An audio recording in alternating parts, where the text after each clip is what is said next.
Hello everyone, welcome to my weird and wonderful world. And before I begin, I just want a bit of a disclaimer saying that what I'm about to present to you is from my perspective and my what I believe in and stuff. Now, I'm not here to try to convince you from your beliefs and what you believe in.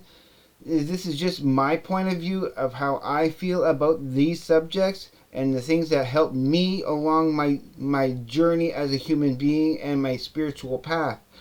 Now, the first these are a few books that I have that I have read, and some of them multiple times, but I haven't read them in a long time, and I will want to read them again sometime in the future.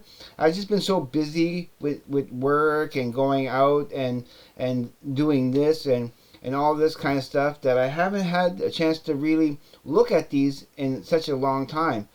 But I'm not going to read anything from it at all. I'm just going to present each book as they in the order of significance to my life. Now, the first book that I'm showing you is the only book that I bought brand new because I had to have it. And I suggest if you haven't read this, you probably should because it's probably the one book that really solidified all these ideals that I hold true today. The first book is The Power of Now by Eckhart Tolle, or Tolle, however you want to pronounce his last name. I think it's Tolle, but it could be Tolle. But Eckhart. It's called The Power of Now, A Guide to Spiritual Enlightenment. And this is the theme of this video for sure. It's all about my spiritual journey, my spiritual enlightenment. And here's what he looks like. That's Eckhart Tolle, or Tolle. I'm just going to call him Tolle, Eckhart Tolle, just because that's what I think it is, but I could be wrong. Don't quote me on that. But I'll read some of the backs of it. To make the journey into the power of now, we will need to leave our analytical mind and its false creative self, the ego, behind. From the very first page of this extraordinary book, we move rapidly into a significantly higher altitude where we breathe a lighter air. We become connected to the indestructible essence of our being, the eternal, ever-present one life beyond the myriad forms of life that are subject to birth and death. Although the journey is challenging, Eckhart Tolle uses simple language and an easy question and answer format to guide us. So that's just the first part of the paragraph here. I'm not reading any more of that. But yeah, The Power of Now. And if you were a fan of Oprah back in the day, Oprah really highly recommended this book. It was a #1 New York Times bestseller, and this is a book I had to have in my collection.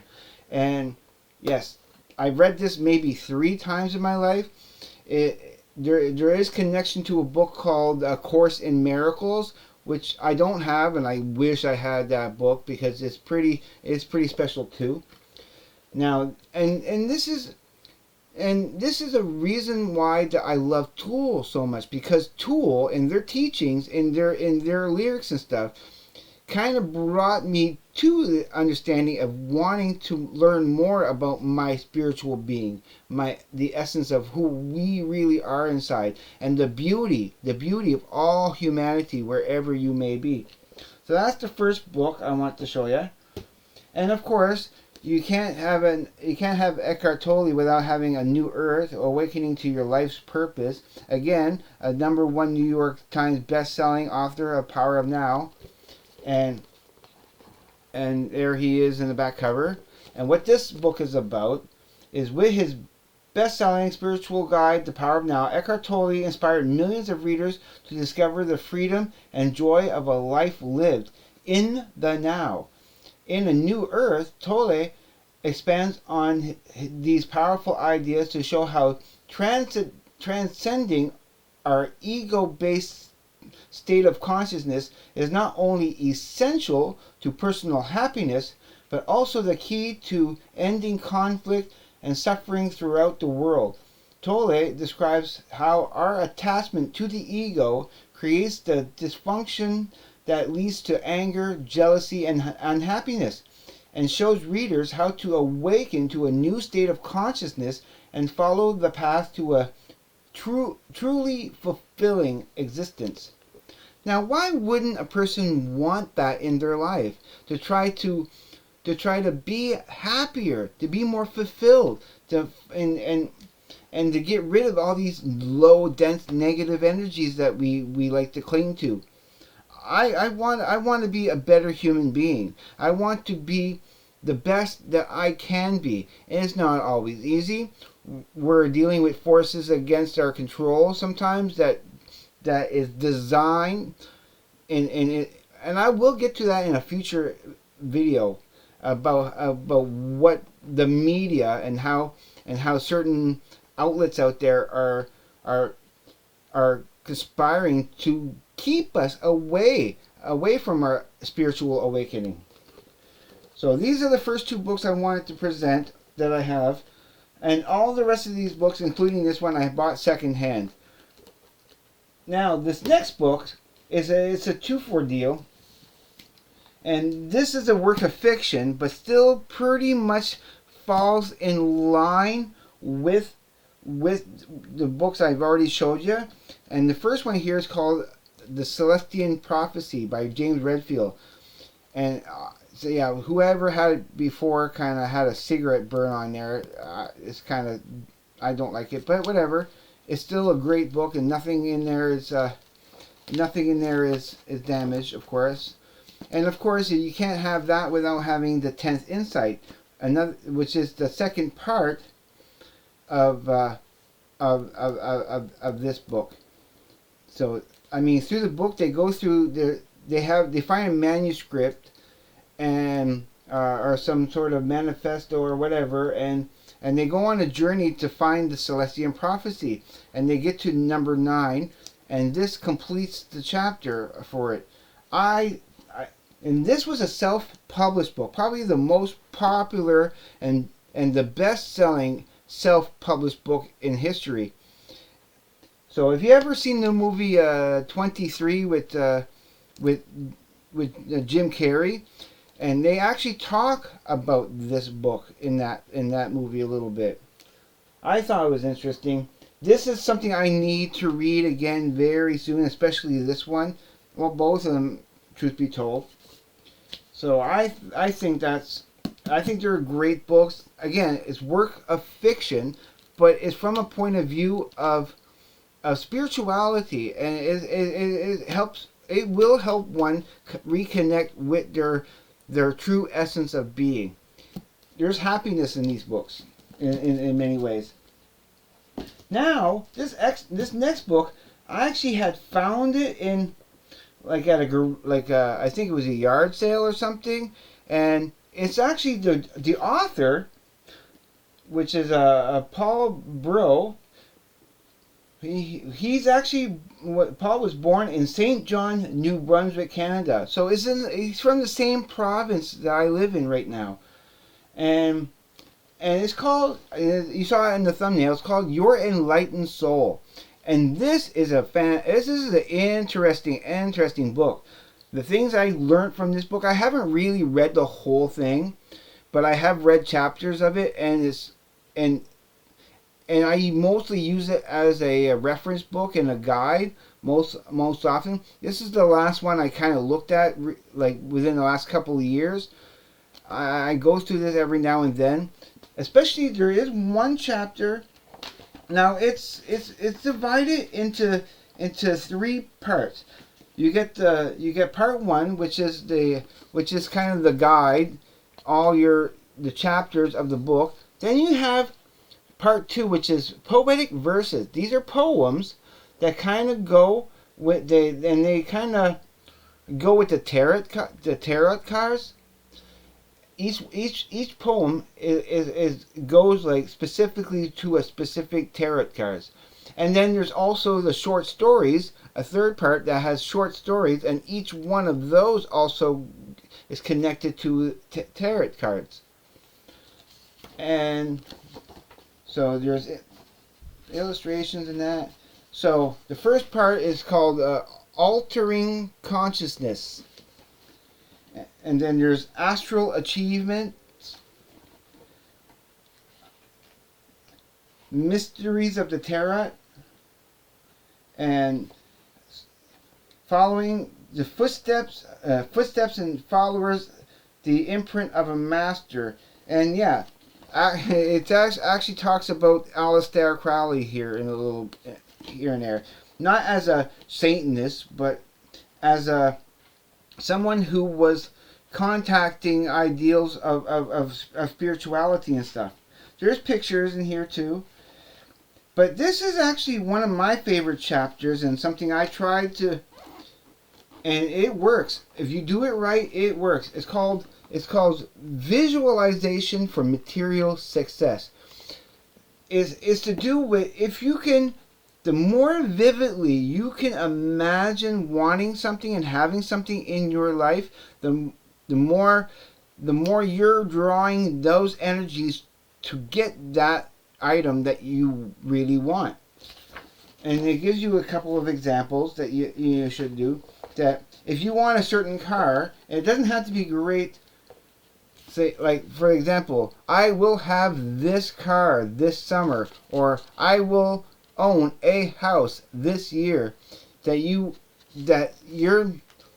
going out, you're going and channeling certain psychic realities in order to achieve what you need. What if you want a car, you will get a car if you can visualize it and manifest it in that way. I tell you, it's an interesting book. And it goes through, and it also talks about the tree of life, the Kabbalah tree of life, and that.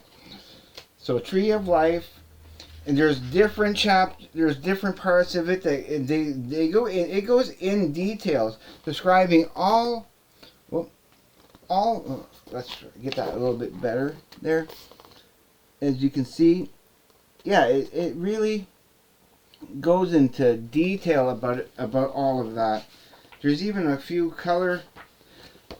They talk about the colors and of it and what everything means in that.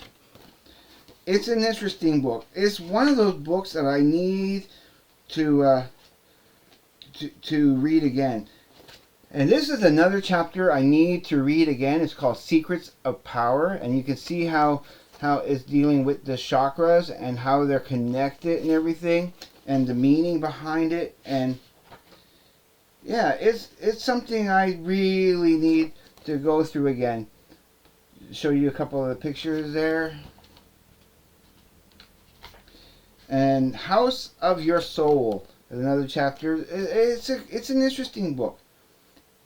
And just to show you quickly here, these are the poetic verses, and there's a picture that kind of corresponds to each one. They're all like all these poems that were written specifically for the purpose of connecting to your higher power. And then there's all these cool short stories that you can read, which is works of fiction, but they're still based on true methods of understanding. So this is a hard book to find or to get. I'm actually so happy that I have this in my collection. So yeah, this is something I need to read again for sure, from cover to cover if I could. It'll take a while, but yeah, I need to find the time to do it someday. Won't be now, might not be in the next year or two, but I will eventually want to get back to that. And now this last book, again, it's a work of fiction, but it's still kind of related in some ways to what I just presented, and it's because I'm a big Star Wars fan, and I had to get Star Wars: The Jedi Path, the pathways of being a Jedi. It comes with it comes with these cool introductions, and there's all sorts of cool pictures in there talking about being a Jedi. And of course, that was redacted, not by me. It was actually part of the book, that because it's meant to be looked as a book that was passed down from Jedi to Jedi, and certain parts they don't want you to know, so they redacted it. It's clever. It's clever. It's saying we have the secrets that you need, but yeah. So part 2 is the Jedi initiate attire and compartment, and so on and so forth. I'm not going to go through too much of it. A couple of highlights here, maybe, if I can. It talks about how you make your lightsaber and stuff. Lightsaber countermeasures. All about the training to be a Jedi. It's a really cool book. There's a couple of others in that series, but I don't have them yet. I will if I can find them. I will get them for sure. Now, before this gets too long, I'm just going to leave it there. Those are some of my books upon spirituality. You know, like not so much this one as much, but I still think it's pretty connected to it in some ways.